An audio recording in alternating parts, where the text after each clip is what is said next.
Est-ce qu'on vit vraiment mieux qu'avant en France ?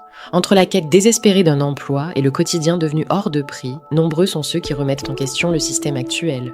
Aujourd'hui, on s'interroge, face à ces défis, quelles solutions pour améliorer notre qualité de vie ? Y a plus.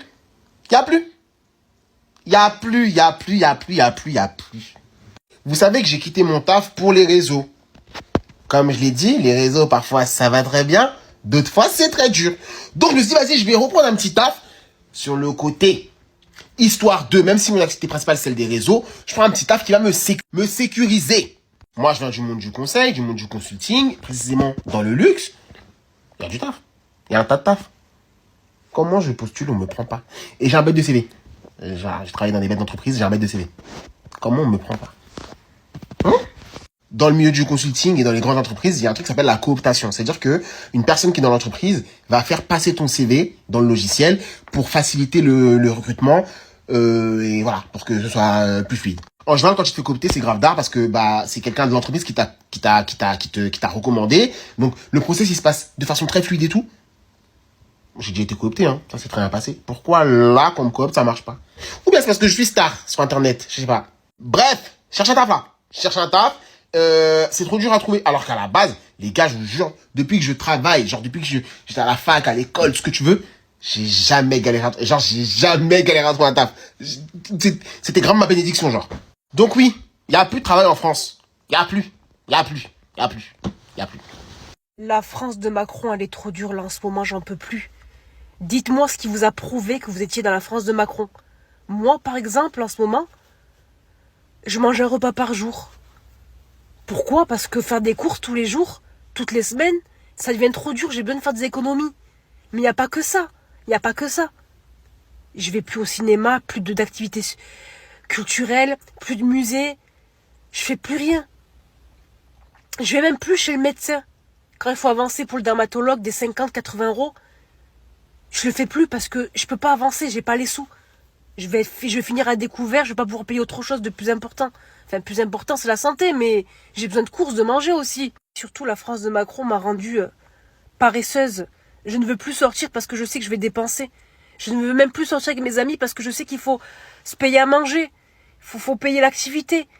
Donc, en fait, dans la France de Macron, tu finis fou. Regarde là, je suis malade, je suis même pas allée me faire soigner.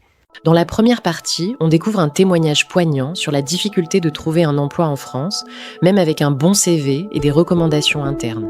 Cela soulève la question de la précarité croissante et des sacrifices personnels liés à la vie quotidienne.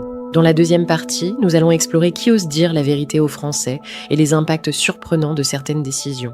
Les gars, voilà, c'est réel. Ouais, la chicha, la White Room, au Kremlin-Bicêtre. Je sais pas si vous voyez.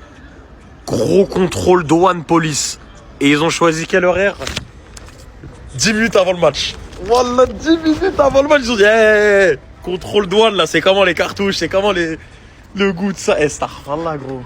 Qui dit la vérité aux Français, écoutez bien. Leurs mensonges, ceux qui nous disent depuis des mois que l'économie de la France tient bon, que le chômage n'a jamais été aussi bas. La réalité, ce sont les chiffres de France Travail, publiés aujourd'hui avec une augmentation de 2,6% des demandeurs d'emploi sans aucune activité sur le dernier trimestre 2025. Comment les croire quand ils nous disent que la France se réindustrialise, qu'elle se réarme, alors qu'ils revendent aux Américains un fleuron français, LMB Aerospace, un fournisseur du Rafale et des sous-marins nucléaires.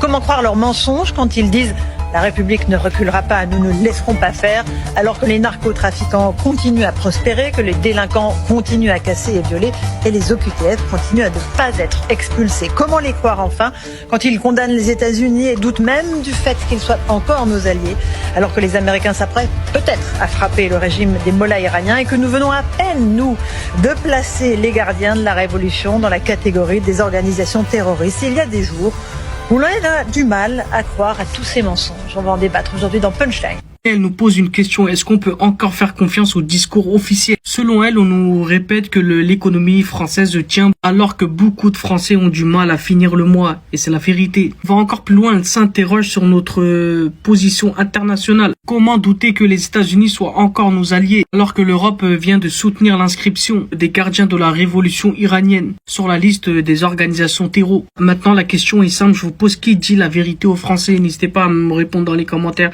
et abonnez-vous pour plus de vidéos d'actu. Le constat est clair, la France traverse une période difficile, entre chômage persistant et coût de la vie qui explose. Les frustrations s'accumulent et la tension monte entre désespoir économique et insécurité croissante. Mais au final, comment allons-nous réagir face à ces défis ? Il est temps de réfléchir à notre avenir collectif. Il y a vraiment un énorme problème là. Les chiffres viennent de tomber. Il y a 15% des radars qui sont détruits ou qui ne fonctionnent plus. Je suis pas fier de vous les mecs. Celui-là il est en Gironde, ça fait 6 fois de suite qu'on le vandalise.